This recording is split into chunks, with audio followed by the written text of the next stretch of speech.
Hey everyone, this is Mr. TECHFOX here and welcome to a brand new video. In this video, I'm going to show you how to buy a helicopter in Wanted game on Roblox. If it helps, please consider subscribing and liking the video.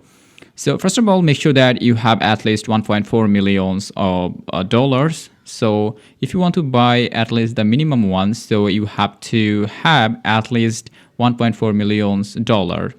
So now you have to open your map and you have to go to in this Davis heliport in this location. So come to this location and after then we'll talk with Davis. After coming into this place, you will see a person named Davis saying looking for helicopter. Click on the E button and now choose I want to buy a helicopter, and here you will see all of the helicopters.